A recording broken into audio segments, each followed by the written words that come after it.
Ladies and gentlemen, empaths don't start life as loners. In fact, most empaths begin as believers. Empaths experience the emotional world differently from most people. They don't simply listen to what is said, they intuitively register what is felt. A casual comment carries an emotional tone. A smile comes with an underlying current.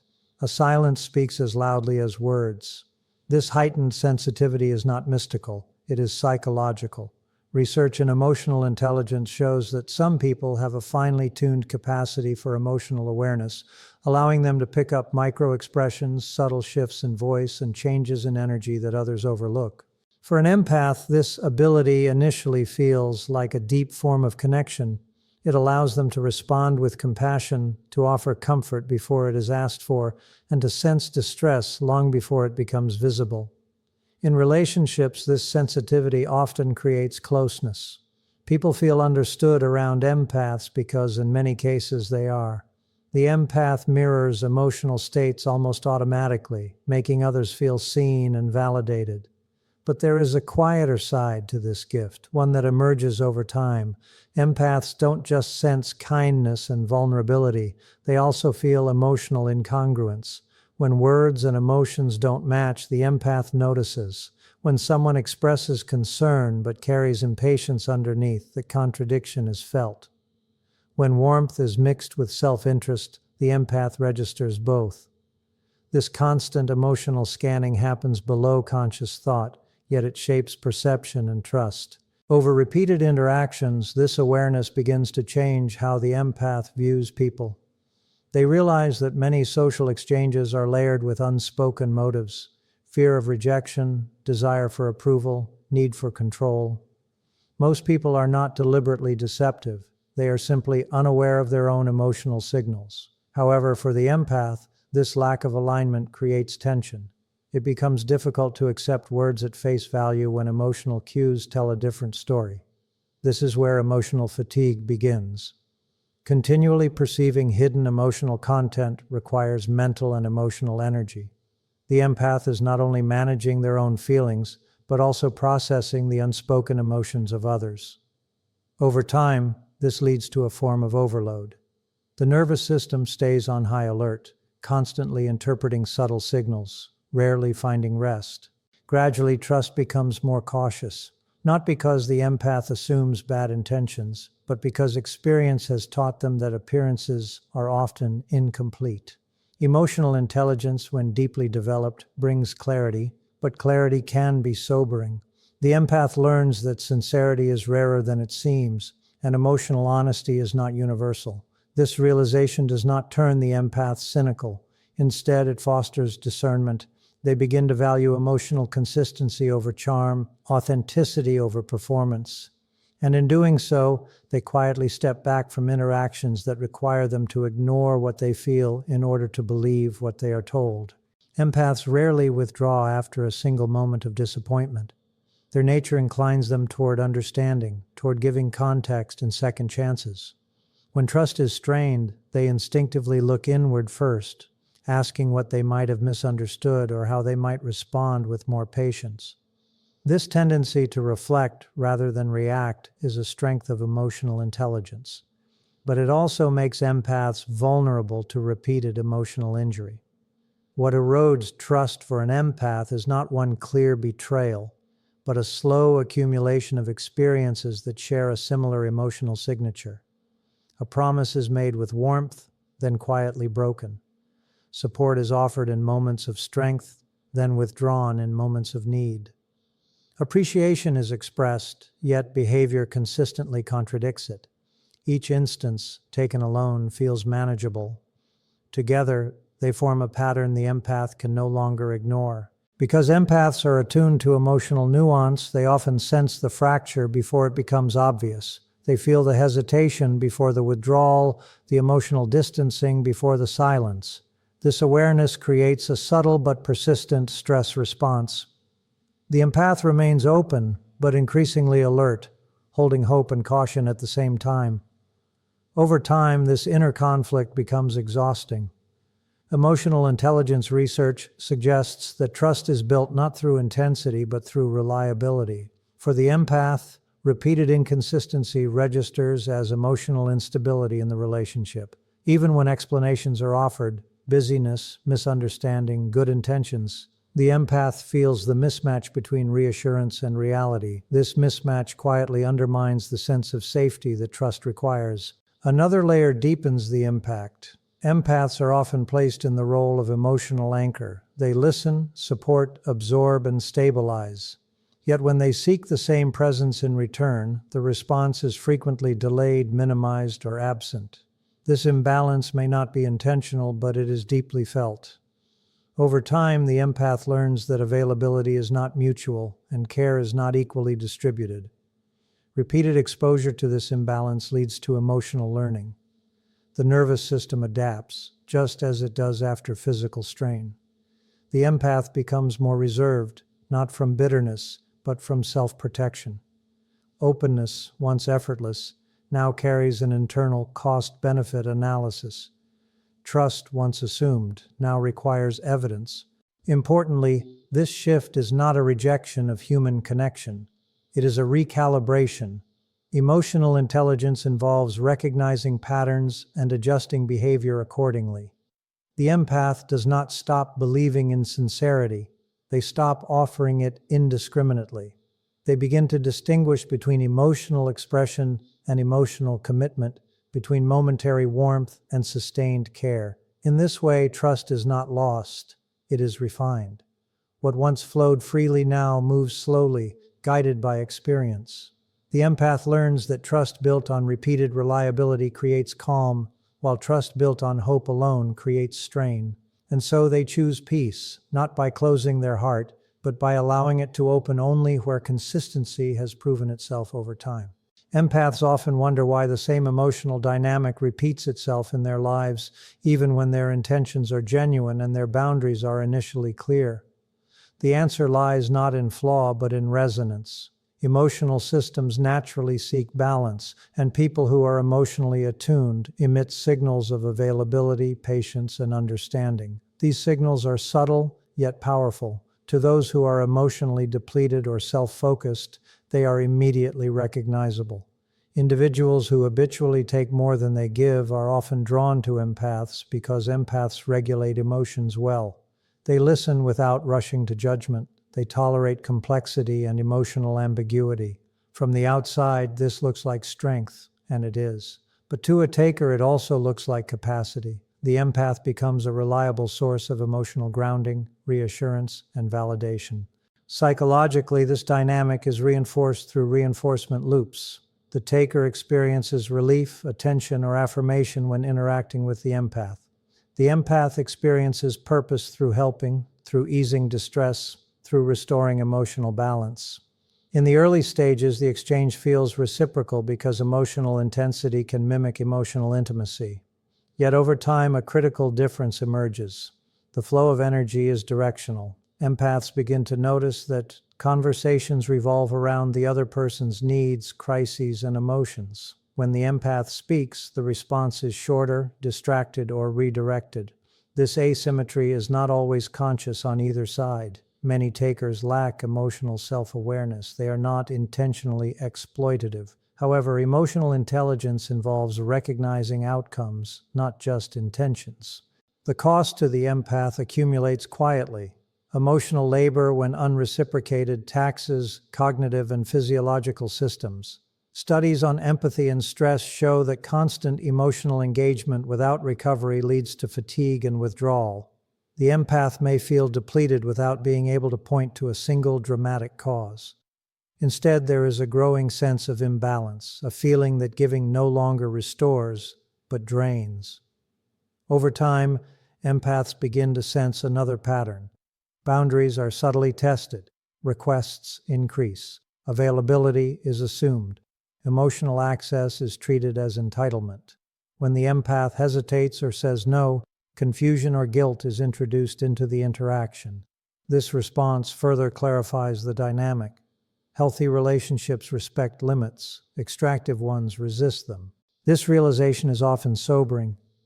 The empath confronts the difference between compassion and self-sacrifice.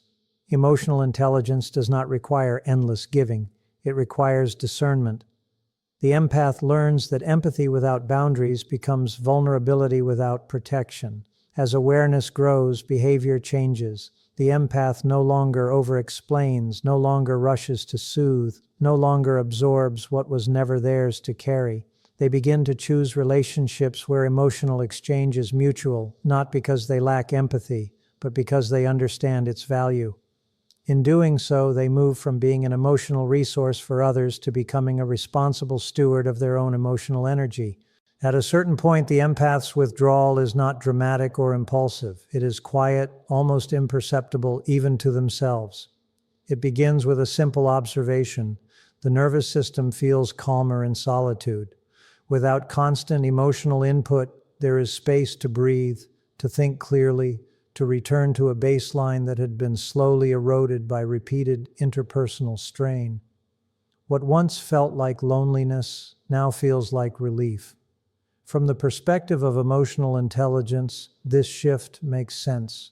The human brain is designed to seek safety and regulation.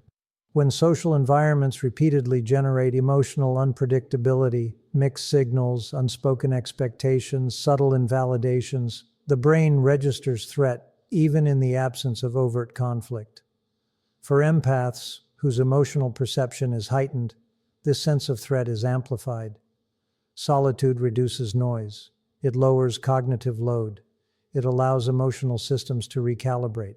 Gradually, the empath notices a contrast. Time alone does not demand emotional performance. There is no need to interpret tone, manage reactions, or absorb the moods of others. The body responds first. Breathing slows, muscles release, sleep improves. Then the mind follows. Thoughts become less defensive, less anticipatory. This physiological settling reinforces the association between aloneness and safety. This does not mean the empath stops valuing connection. Rather, they begin to distinguish between connection and exposure. Not all togetherness is regulating. Some interactions quietly dysregulate. Emotional intelligence involves recognizing which environments support equilibrium and which deplete it. For the empath, solitude becomes a controlled environment, predictable, contained, and restorative. There's also a psychological learning process at work. After repeated relational disappointments, the empath's expectations shift. Hope, once directed outward, turns inward. Instead of seeking understanding from others, the empath develops internal validation. This reduces reliance on external feedback and lessens the emotional impact of inconsistency or rejection. Solitude supports this internal anchoring. Importantly, the choice of being alone is not rooted in fear of others, but in clarity about self. The empath learns that peace is not the absence of people, but the absence of emotional conflict. When solitude offers greater emotional stability than most relationships have provided, it becomes the rational choice, not a defensive one. Over time, this preference reshapes identity. The empath becomes more selective, more intentional. They no longer equate closeness with frequency or depth with intensity. They understand that meaningful connection requires emotional safety on both sides. Until that standard is met, solitude remains the healthier option. In this way, loneliness transforms. It is no longer experienced as deprivation, but as protection. Emotional intelligence reframes the narrative. Withdrawal is not avoidance, but regulation. By choosing solitude over repeated emotional disruption, the empath is not giving up on people. They are choosing a state in which their emotional system can finally rest, recover, and remain whole. As empaths gain experience, trust undergoes a fundamental shift. It is no longer an automatic offering, extended in the hope that goodwill will be returned. Instead, trust becomes a gradual process shaped by observation and consistency. This change reflects a maturation of emotional intelligence, one that favors discernment over idealism and stability over immediacy. Empaths begin to notice that words are abundant, but behavior is revealing. Promises, apologies, and expressions of care are easy to offer in moments of emotional intensity. What matters more is what happens over time, whether actions align with intentions, whether presence is maintained when it is inconvenient, whether respect persists without reminders. Emotional intelligence places emphasis on patterns, not isolated moments, and empaths learn to do the same. This slower approach to trust is often misunderstood by others. What appears as distance or caution is, in reality, attentiveness. The empath is watching for reliability, for emotional coherence, for signs that the other person can manage their own inner world without offloading it indiscriminately. This is not judgment, it is assessment. Trust, after all, is not a moral decision, it is a psychological one. Research on relationships consistently shows that safety is built through predictability. For empaths, predictability is not about control, it is about emotional regulation. When interactions are stable, the empath's nervous system can relax. When they are erratic, vigilance returns. Over time, empaths learn to associate trust with calm rather than excitement, with steadiness rather than intensity. As a result, the empath's social circle often becomes smaller. Superficial connections fall away, not through conflict but through lack of alignment. In their place remain fewer, deeper relationships where emotional exchange is balanced. This reduction is not experienced as loss. On the contrary, it often brings clarity and relief. With fewer emotional variables to manage, the empath has more energy for creativity, reflection, and meaningful engagement. Importantly, this refined trust does not eliminate vulnerability. Empaths still feel deeply. They still care. What changes is the context in which that care is expressed. Vulnerability is no longer offered as a test of goodwill, but as a response to demonstrated safety. This shift protects the empath without diminishing their capacity for connection. In this stage, trust becomes intentional rather than hopeful. The empath no longer asks, "Do I feel drawn to this person?" but "Do I feel regulated around them?" This question reflects advanced emotional intelligence, an understanding that emotional health is sustained not by intensity, but by alignment. Through this process, empaths learn that trust earned slowly tends to endure. It is quieter, less dramatic, but more resilient. And in choosing this form of trust, the empath is not closing their heart. They are allowing it to open in environments where it can remain open without cost. When empaths reach this stage, their emotional landscape is often misread. From the outside, their restraint can resemble detachment, and their selectivity can be mistaken for coldness. Yet internally, something very different is taking place. What appears to be withdrawal is actually integration, a synthesis of experience, awareness, and emotional intelligence refined through repeated learning. Bitterness arises when pain is denied or externalized. Wisdom, by contrast, emerges when pain is examined, understood, and transformed into guidance. Empaths who step back from emotional overexposure are not rejecting their capacity to feel. They are recalibrating how and where that capacity is used. This is a crucial distinction. Emotional intelligence is not about suppressing empathy, but about directing it in ways that sustain psychological health. Over time, empaths learn that boundaries are not walls, they are filters. Boundaries allow information to pass through without overwhelming the system. In emotionally intelligent individuals, boundaries operate automatically, informed by past experience and present awareness. The empath no longer needs to explain or justify these limits. They simply notice when emotional exchange feels balanced and when it does not. This discernment brings a subtle confidence. The empath is no longer driven by the need to be understood by everyone. Self-awareness replaces external validation. They recognize their emotional needs clearly and accept them without apology. This self-acceptance reduces reactivity.